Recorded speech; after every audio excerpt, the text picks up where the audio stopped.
Hello everyone, welcome to my channel Study Academia. Today we are going to complete the Vedic age and this will be the last video of the Vedic age. And अगर आप लोगों ने previous वाले video नहीं देखे तो description box में मेरा एंशिएंट हिस्ट्री प्लेलिस्ट है, वहाँ पे जाके आप लोग वो सारे वीडियोस देख सकते हैं. So the topics we are going to learn today are later Vedic culture, later Vedic society, later Vedic economy and their religion. तो ये कुछ चीज़ें हैं, ये हम लोग आज लर्न करने वाले हैं. If you are new to my channel, please subscribe my channel and press the bell icon for more updates. The later Vedic culture and civilization. तो ये letter Vedic culture and civilisation जो था वो 1000 BC से 500 BC तक था. Core geographical area of later Vedic text corresponds to the Kuru Panchala region which comprised the Indo-Gangetic divide and the Upper Ganga Valley. तो ये जो लेटर वैदिक पीरियड के लोकेशन था वो Indo Gangetic divide and upper Ganga valley में ही वो था. मतलब लेटर वैदिक पीरियड के जो लोग तब रहते थे वो लोग Indo Gangetic divide and upper Ganga valley के बीच में वो लोग रहते थे. The teeny tribal settlements of the Vedic period were replaced by comparatively stronger kingdoms while royal power increased. तो पहले हम लोगों ने देखा कि ऋग्वेदिक एरा में वो लोग ट्राइबल सेटलमेंट्स के थ्रू वो लोग रहने लगे थे एंड इस एज में लेटर वैदिक पीरियड में वो लोग उन सब ट्राइबल सेटलमेंट्स को हटा के स्ट्रॉन्ग किंगडम्स आया एंड जो किंग्स का पावर था वो इस टाइम पे इंक्रीज होने लगा. It was slowly turning in its later stages to an age of the janapada instead of janas. Rigvedic age में हम लोगों ने देखा कि वो लोग एक ग्रुप में रहते थे जिसको वो लोग जनास कहते थे, पर इस एज में धीरे धीरे वो जनास जो था वो धीरे धीरे जनपद्स में ग्रो किया. The wars were no longer fought for cows but for territories. तो हम लोग पहले देख चुके कि जो ऋग्वेदा एरा था उसमें वो लोग काउस के लिए, अपने कैटल के लिए वो लोग फाइट करते थे. आर्यंस के बीच एंड पानीस के बीच फाइट होता था काउस को लेके, पर अब जो फाइट होता था इस टाइम पे वो लोग अपने टेरिटरीज के लिए फाइट करते थे. The kings influence was further strengthened by rituals enactments such as Rajasuya, Vajapeya and Ashwamedha. तो वो लोग जो सैक्रिफाइसल रिचुअल्स जो करते थे उससे वो लोग ये बिलीव करते थे जो किंग है वो अगर ये रिचुअल फॉलो करेगा, जैसे कि राजसूया, वाजपेया, अश्वमेध, ये कुछ यज्ञस है, अगर ये जो किंग था वो ये सब यज्ञस करेगा तो उसका स्ट्रेंथ था और जो पावर जो है वो इंक्रीज होगा. The term rashtra first appeared in this period. तो ये जो टर्म है राष्ट्र मीन्स कंट्री, ये फर्स्ट टाइम इस एज में ही अपीयर हुआ था. Now the later Vedic society. The later Vedic society was clearly divided into 4 varnas. Later Vedic society में जो 4 वर्णास थे वो थे ब्राह्मणास, राजन्यस और क्षत्रियास, वैश्यस एंड शूद्रास. ये 4 वर्णास थे जो एक हायरार्किकल ऑर्डर में था. पहले जो फर्स्ट जो वर्ण था जिसका रैंक सबसे ऊपर था वो था ब्राह्मणस के, फिर उसके बाद आ रहा क्षत्रियस के एंड उसके बाद वैश्यस के एंड सबसे लास्ट में जो था वो शूद्रास थे इस हायरार्किकल लिस्ट में. Later Vedic society came to be known as varna ashrama धर्म सोसाइटी. लेटर वैदिक पीरियड की जो सोसाइटी था वो वर्ण आश्रमा धर्म सोसाइटी के नाम से जाना जाता था, क्योंकि इस एज में वो लोग ये जो 4 वर्णास है इसको मानते थे एंड आश्रम के 4 स्टेजेस है वो भी मानते थे एंड धर्म जो था वो तो ये लोग मानते ही थे. तो इसलिए इस एज को और इस एरा को वो लोग वर्ण आश्रम धर्म सोसाइटी के नाम से जाना जाता था। Caste exogamy was extensively practised and the rigid social hierarchy developed which restricted the social mobility of the early period. तो इस एज में कास्ट का जो सोशल हायरार्की में प्लेस मिला एंड कुछ कास्ट हायरार्की लिस्ट में नीचे रहने लगे थे। तो और पहले की ऋग्वेदिक एरा में क्या होता था, कास्ट सिस्टम जो था वो मोबाइल नेचर में था, मतलब कोई भी चाहा तो वो कास्ट चेंज कर सकता था। पर अब से ये जो कास्ट सिस्टम था वो एक रिजिड सोशल हायरार्की में डेवलप हुआ। The increasing cult of sacrifices added enormously to the power of the Brahmanas. तो जैसे ही सैक्रिफाइसेस का जो रिचुअल्स था वो इंक्रीज होने लगा, वैसे ही ब्राह्मणास का भी पावर इंक्रीज होने लगा, क्योंकि ये जो सैक्रिफाइसेस एंड रिचुअल्स जो होते थे वो मेनली ब्राह्मणास ही किया करते थे। तो इसलिए ज़्यादा नंबर ऑफ सैक्रिफाइसेस के साथ साथ ब्राह्मणास के पावर भी इंक्रीज होने लगा था। Assemblies were then dominated by nobles and affluent men, and women were no longer permitted to attend assemblies. तो उन लोगों का जो assemblies थे वो नोबल मैन ही डोमिनेट करते थे एंड अदर जो मेन थे वो एंड वुमेन जो थे उन लोगों का कोई भी परमिशन नहीं था assemblies अटेंड करने के लिए। Sabha and samitis continued to hold ground, though not like the Rigvedic age, but the Vidhata completely disappeared. सभा एंड समितिस जो था वो थोड़ा बहुत रहने लगा, दिखने लगा इस सोसाइटी में, ऋग्वेदिक एज की तरह उतना भी नहीं था पर कुछ कुछ दिखाई दिया। पर ये जो विधाता कह के जो एक ट्रुप या सोसाइटी में एक ग्रुप था, एक असेंबली था सोसाइटी में, वो कम्प्लीटली डिसअपियर हो गया। The later Vedic family became large enough to be called a joint family. Later Vedic age में जो फैमिली था वो इतना बड़ा हो गया कि उसको हम लोग आजकल की जो जॉइंट फैमिली है वो हम लोग कह सकते हैं कि उस टाइम की जो फैमिली था उसको हम लोग जॉइंट फैमिली भी कह सकते हैं। The rows of hearths discovered at Atranjikhera and Ahichhatra both in western Uttar Pradesh show that these were meant for communal feeding or for cooking the food of large families। तो उत्तर प्रदेश के दो जगह है, अत्रांजिखेरा एंड अचित्रा, वहाँ पे हम लोगों को कुछ हाउसेस के एविडेंसेस मिला जहाँ पे हम लोग देखे कि कम्युनल फीडिंग का और लार्ज फैमिली का जो कुकिंग प्रोसेस था वो उसका एविडेंसेस हम लोगों को इन दो जगहों से मिला। As compared to the Rigvedic age, women lost importance in the society and there have been references to rare instances of sati and child marriages।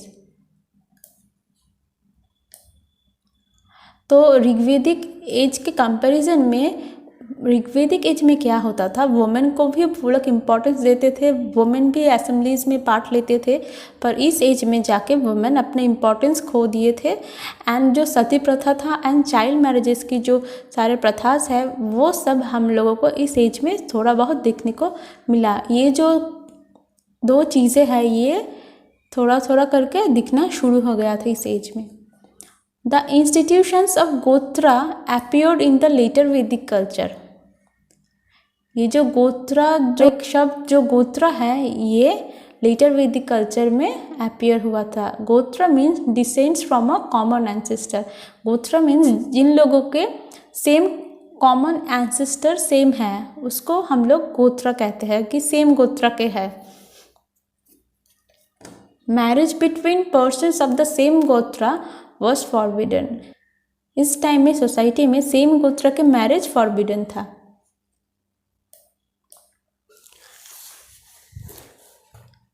Ashrama or the 4 stages of life were prescribed but were not religiously followed।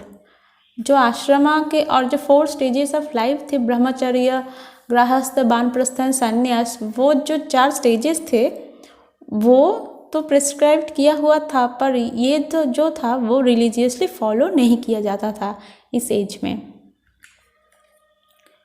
Now later Vedic as economy. अब हम लोग letter Vedic as के economy के बारे में जानेंगे। The later Vedic culture is also known as PGW और painted greyware iron phase culture. तो इस लेटर वैदिक एज के जो कल्चर था उसको हम लोग PGW और painted greyware and iron phase culture के नाम से जाना जाता है इस कल्चर को। Because this is in this age the beginning of the use of iron has started, which was introduced around 1000 BCE। तो ये जो आयरन का यूज़ था वो इस टाइम से ही स्टार्ट हुआ था। इस टाइम से मतलब 1000 BCE से आयरन का यूज़ स्टार्ट हुआ था। एंड इज मेंशन्ड एज कृष्णायस और श्यामा आयस। एंड आयरन का वो लोग कृष्णायस और श्यामा आयस के नाम से मेंशन किया है। The society was largely rural. However, towards the end of the period, there are traces of the beginning of urbanism। तो ये जो सोसाइटी था ये मोस्टली रूरल टाइप का सोसाइटी था, पर इस एज के एंड में हम लोगों को अर्बनिज्म भी देखने को मिला। As nagar in the sense of a town is mention in the Taittiriya Aranyaka. Taittiriya Aranyaka में नगर कह के जो वर्ड मेंशन किया है उसका मीनिंग वो लोग अर्बनिज्म ही कहते थे। The forest were cleared by burning the trees which is also mention in Shatapatha Brahmana. तो जो फॉरेस्ट था वो लोग वो बर्न करके क्लियर करते थे, जो कि मेंशन है सतपथा ब्राह्मणा में। सतपथ ब्राह्मण में एक रूलर था जिसका नाम था विदेहा माधवा, जो कि फॉरेस्ट था Saraswati river and Gandak river के बीच में। वो फॉरेस्ट उन्होंने जला के क्लीन किया था। Cultivation was done by plough. तो वो लोग जो कल्टीवेशन करते थे वो प्लाव के थ्रू वो लोग कल्टीवेट करते थे।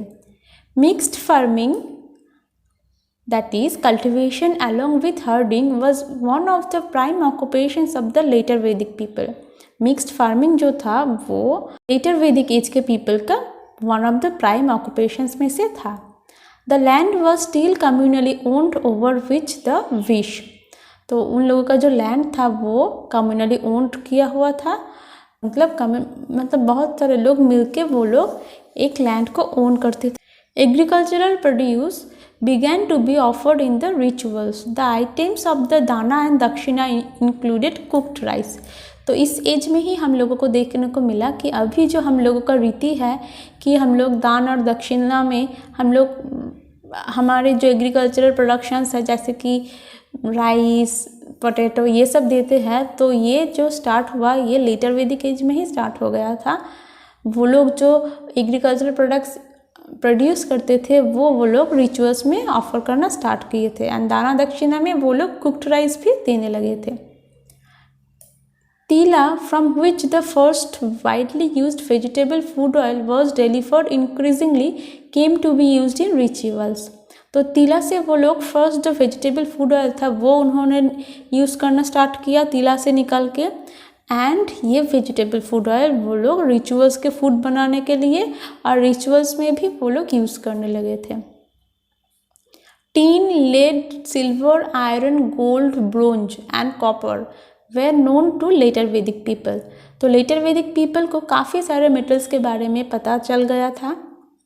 वो लोग tin, lead, silver, iron, gold, bronze, copper जैसे मेटल्स के यूज़ वो लोग जानते थे।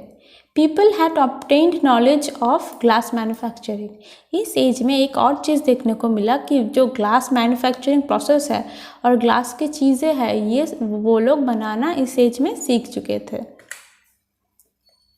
Rice that is vrihi and wheat that is godhuma became the staple diet of the people and lentils were also grown। Rice wheat उन लोगों के लिए स्टेपल डाइट बन गया था and lentils means pulses dals जो थे वो भी वो लोग उगाने लगे थे।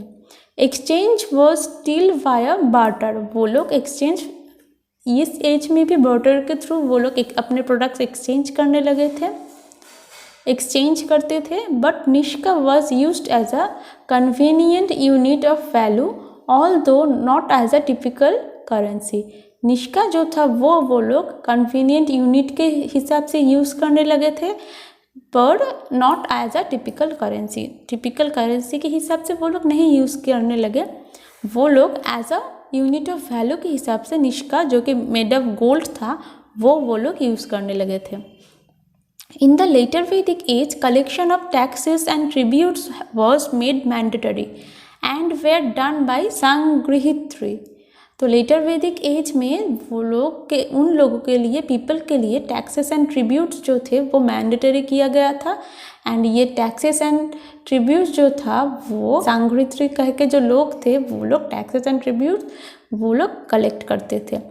It is equally interesting to note that Vaishyas appear to be the only tribute prayers in the later Vedic times। एक और इंटरेस्टिंग चीज़ है, इस लेटर वैदिक पीरियड में वैश्यस ही कम्युनिटी था जो लोग प्रेयर ट्रिब्यूट कर सकते थे। The later Vedic people were acquainted with 4 types of pottery। Letter Vedic people जो थे वो लोग 4 टाइप्स के पॉटरी के साथ एक्वेंटेड थे। पेंटेड ग्रेवेयर पॉटरी, जैसे कि इस लेटर वैदिक पीरियड को हम लोग painted greyware pottery and iron culture भी बोलते हैं। Black and red ware pottery, black slipped ware pottery and red ware pottery. ये जो 4 पॉटरीज है टाइप के, ये वो लोग इसका यूज़ वो लोग पॉटरी में करते थे। Letter Vedic as religion. अब हम लोग लेटर वैदिक एज के रिलीजियन के बारे में जानेंगे। The later Vedic culture was focused on the centrality of the cult of sacrifice। तो ये लेटर वैदिक एज में मेनली जो मेन फोकस था वो सैक्रिफाइस पे ही किया गया था। And increase in the frequency and number of the yajnas. उनका यज्ञस जो वो करते थे उसका नंबर एंड फ्रीक्वेंसी जो था वो धीरे धीरे इंक्रीज होने लगा इस एज में। Involve the killing of animals on a large scale and the destruction of cattle wealth. तो जैसे कि सैक्रिफाइसेस के रिचुअल नंबर में ज़्यादा होने लगा, कि जैसे मोर फ्रिक्वेंट होने लगा, तो सैक्रिफाइस के लिए वो लोग एनिमल्स भी किल करने लगे जो कि बहुत ज़्यादा होने लगा। एंड उन लोगों का जो कैटल वेल्थ था वो धीरे धीरे डिस्ट्रॉय होने लगा। This yajnas brought to the Brahmanas a large amount of wealth in the form of dana and dakshina. तो जैसे कि ये ब्राह्मणास जो है वो लोग ही ये सैक्रिफाइशियल रिचुअल्स वो लोग परफॉर्म करते थे, तो एज ए दाना दक्षिणा इस यज्ञस में किंग्स बहुत सारे वेल्थ उन लोगों को देते थे, तो उन लोगों का वेल्थ ब्राह्मणस के वेल्थ धीरे धीरे इंक्रीज होने लगा इस एज में। The purpose of this yajnas was twofold. Firstly it establish the authority of the chiefs over the people and secondly it reinforces the territorial aspect of the polity. तो ये जो वो लोग यज्ञस करते थे इसका 2 पर्पस था। फर्स्ट पर्पस था ये कॉमन पीपल के ऊपर चीफ्स का अथॉरिटी ये लोग स्टैब्लिश करते थे इस यज्ञस के थ्रू। एंड सेकेंडली जो टेरिटोरियल एस्पेक्ट था वो लोग रेनफोर्स करते थे, वो लोग स्टेडी बना के रखते थे इस यज्ञस के through. Since people from all over the kingdom were invited to these sacrifices, the 2 most important Rigvedic gods Indra Agni lost their importance। दो ऋग्वेदिक फेमस गॉड्स थे इंद्रा एंड अग्नि, वो दोनों इस एज में आके उन लोगों का इम्पोर्टेंस ख़त्म हो गया। And Prajapati the creator became supreme. And Prajapati नाम का गॉड था जो वो गॉड एक सुप्रीम गॉड बन चुका था इस एज में। Other minor gods became prominent such as Vishnu and Rudra. Other जो माइनर गॉड्स थे जैसे विष्णु एंड रुद्रा वो धीरे धीरे प्रोमिनेंट होने लगा इस एज में। Idolatry appears in the later Vedic phase, and just as the society was divided in the later Vedic phase in terms of social classes, similarly some of the social orders too adopted their own deities। तो इस age में जो मूर्ति पूजा था वो धीरे धीरे appear होने लगा। एंड जो सोशल क्लासेस वो लोग डिवाइड करके रखे थे उसके लिए वो लोग अपने एक एक क्लास के लिए एक एक खुद के देइटीज और खुद के भगवान वो लोग चुन सकते थे।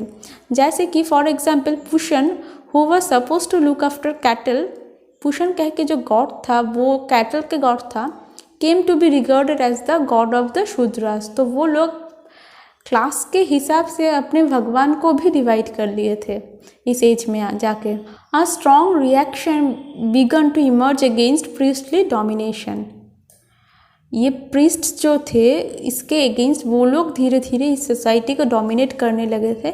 तो ये एक स्ट्रॉन्ग रिएक्शन जो था वो धीरे धीरे ग्रो होने लगा इन प्रीस्ट के अगेंस्ट में। Against cults and sacrifices specially in the land of Panchala and Videha where around 600 BC the Upanishads were compiled. तो जो एरिया था पंचला एंड विदेहा नाम का, वहाँ पे 600 BC में जब उपनिषद कंपाइल हुआ था, तब जो सैक्रिफाइसेस के अगेंस्ट एंड जो प्रीस्ट जो डोमिनेट करते थे, इन सब चीज़ों के अगेंस्ट धीरे धीरे एक स्ट्रॉन्ग रिएक्शन इमर्ज किया था। अब हम कुछ लेटर वैदिक एज के कॉन्सेप्ट जानेंगे एंड उसका सोर्स क्या था वो हम लोग जानेंगे। ये बहुत एक इम्पॉर्टेंट थिंग है जो कि कई बार एग्जाम्स में आते हैं, तो हम लोग इसको ध्यान से पढ़ेंगे। तो इस साइड्स में जो है वो कॉन्सेप्ट्स है एंड इधर जो है वो सोर्सेस है। गोत्रा कम्स फ्रॉम अथर्ववेदा। गोत्रा जो था वो अथर्ववेदा से लिया गया है। Purushasukta hymn means 4-fold division of society. Purushasukta hymn जो था वो ऋग्वेदा में है। ऋग्वेदा का स्पेशली जो 10th मंडला है वहाँ पे है। फर्स्ट थ्री आश्रम्स मीन ब्रह्मचर्य, गार्हस्थ एंड वानप्रस्थ। ये जो 3 आश्रमास है ये छांदोग्य उपनिषद से लिया गया है और इसका मेंशन छांदोग्य उपनिषद में है। 4 आश्रम्स मीन्स जो टोटल 4 आश्रम्स है, ब्रह्मचर्य, गार्हस्थ एंड वानप्रस्थ एंड संन्यास, ये जाबाला उपनिषद में है। संसरा ट्रांसमाइग्रेशन ऑफ सोल, ये जो है ये संसरा जो है ये बृहदारण्यक उपनिषद में है। Sabha and Samiti as the twin daughters of Prajapati, ये जो एक स्टेटमेंट है ये अथर्ववेद में है। सत्यमेव जयते, ये एक इम्पॉर्टेंट चीज़ है, ये मांडुक्य उपनिषद में है। सत्यमेव जयते जो है ये मांडुक्य उपनिषद में है। इसका सोर्स जो है ये मांडुक्य उपनिषद है। डॉक्ट्रिन ऑफ त्रिमूर्ति, ये मैत्रेयनी उपनिषद में है। Mention of the great flood का मेंशन जो जहाँ पे किया है वो सतपथ ब्राह्मणा में है। क्षत्रिय प्रेसिडेंस ओवर ब्राह्मणास, ये आत्रेय ब्राह्मणा में है। मतलब ब्राह्मणा के ऊपर भी क्षत्रिय का पावर जो था वो ज़्यादा था। क्षत्रिय क्लास ब्राह्मणा से भी ऊपर था। ये जो था ये आत्रेय ब्राह्मणास में है। Mention of the eastern and western seas, eastern and western seas के मेंशन जहाँ पे है वो था सतपथ ब्राह्मणा में। ओरिजिन ऑफ द यूनिवर्स, ये ऋग्वेदा के 10th मंडला में लिखा गया है कि वहाँ पे ओरिजिन ऑफ द यूनिवर्स के बारे में लिखा गया है।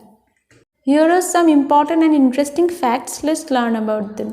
The Ramayana has many versions. Different versions have different beginnings and endings, such as the Paumacharya of Vimalakshuri in Prakrit is a Jaina version, in which Ravana is killed by Lakshmana and not by Rama, as Rama, being a true Jaina, embodies non-violence.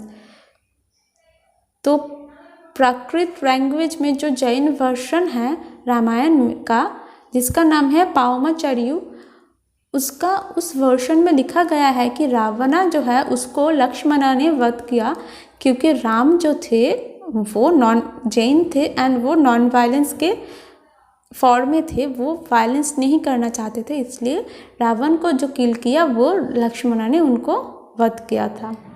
The Dasharath जातका इन पाली, ये जो है ये Buddhist version है, जिसको रामायण को वो लोग बुद्धिस्ट वर्शन में दशरथ जातक भी कहते थे।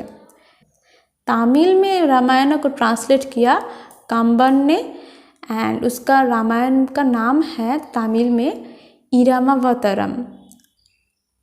हिंदी में रामायण को ट्रांसलेट किया तुलसीदास जी ने एंड उसका नाम है रामचरितमानस। तो ये कुछ वर्शंस है सेम रामायण के ही, जिसका थोड़ा बहुत बिगिनिंग एंड एंडिंग जो था वो चेंजेस कुछ था, इस वर्शन्स में कुछ चेंजेस है।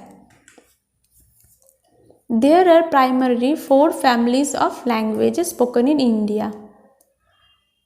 तो इंडिया में 4 टाइप के लैंग्वेज यहाँ पे बोला जाता था।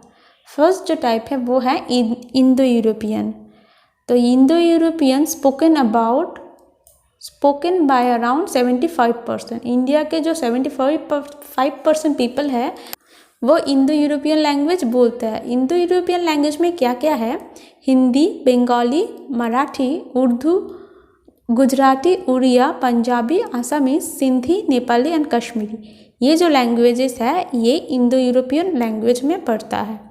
Next is Dravidian language. Dravidian language is spoken by around 22% of people in India. Dravidian language India के 22% पीपल बोलते हैं। It includes Telugu, Tamil, Kannada, Malayalam and Tulu. Largely spoken in south India accept Gondi. Gondi जो लैंग्वेज है वो सेंट्रल इंडिया के गोंड के लैंग्वेज है Gondi. And Brahui, ये भी एक द्राविडियन लैंग्वेज है जो बालूचिस्तान पाकिस्तान में है। एंड मालतो जो कि राजमहल हिल्स ईस्टर्न इंडिया के कुछ लोग हैं, ये वो लोग द्राविडियन लैंग्वेज बोलते हैं। Next is Austro Asiatic, spoken by around 1%। Austro Asiatic language में खासी लैंग्वेज है, सांथाली, मुंडाली, हो, सवारा एंड खाड़िया। ये कुछ लैंग्वेज है जो बहुत ही कम अमाउंट में इंडिया में पाया जाता है। ये ऑस्ट्रो एशियाटिक लैंग्वेज है। नेक्स्ट इज तिबेतो बर्मीज जो कि spoken by around 1%। It includes Manipuri, Bodo, Tripuri, Garo, Lushai, Sema, Karbi, Ao Adi and Nyishi. ये कुछ लैंग्वेज है जो कि तिबेटो बर्मीज लैंग्वेज है। Classical Sanskrit refers to the language whose rules were codified by grammarian Panini in his famous volume Ashtadhyayi. तो ग्रामरियन पानिनी जो था उनका फेमस जो वॉल्यूम है और बुक है अष्टाध्यायी, वहाँ पे लैंग्वेज के जो रूल्स है जिसको हम लोग ग्रामर बोलते हैं वो सारे अष्टाध्यायी में लिखा हुआ है। Patanjali's Mahabhashya is another important text of Sanskrit grammar. Patanjali का लिखा हुआ जो महाभाष्य है वो भी एक इम्पॉर्टेंट टेक्स्ट है संस्कृत ग्रामर के। Tolkappiyam is the oldest surviving Tamil grammar. Oldest surviving Tamil grammar जो है उसका नाम है Tolkappiyam. Among the Dravidian languages, Tamil has the oldest literature followed by Kannada. Dravidian language के अंदर तमिल का जो लिटरेचर है वो ओल्डेस्ट लिटरेचर है एंड उसके बाद जो लिटरेचर आता है द्राविडियन लैंग्वेज में ओल्डेस्ट वो है कन्नड़ा। तो फर्स्ट जो है ओल्डेस्ट लिटरेचर द्राविडियन लैंग्वेज में वो है तमिल का, next is Kannada. Pali and Prakrit both like Sanskrit belongs to the Indo-Iranian branch of the Indo-European family. तो पाली एंड प्राकृत लैंग्वेज जो है संस्कृत लैंग्वेज की तरह ही वो इंडो इरानियन ब्रांच का लैंग्वेज है जो कि इंडो यूरोपियन फैमिली में बिलोंग करता है। Oldest surviving Prakrit grammar is Prakrita Prakasha of Vararuchi. Vararuchi के द्वारा लिखा गया प्राकृति प्रकाशा जो है वो प्राकृत लैंग्वेज का ग्रामर बुक है जो कि अभी ओल्डेस्ट सर्वाइविंग ग्रामर बुक है। Magadhi and Shauraseni are the dialects of Prakrit. Prakrit language का जो डायलेक्ट्स है वो है Shauraseni language and Magadhi language. So इसके साथ साथ हमारा आज का जो वीडियो था और आज का जो चैप्टर था द वैदिक एज ये ख़त्म होता है and next video will be on the Mahajanapads. So that is it for today guys, and if you find this video useful please like this video and stay connected for the next sessions. Thank you for watching.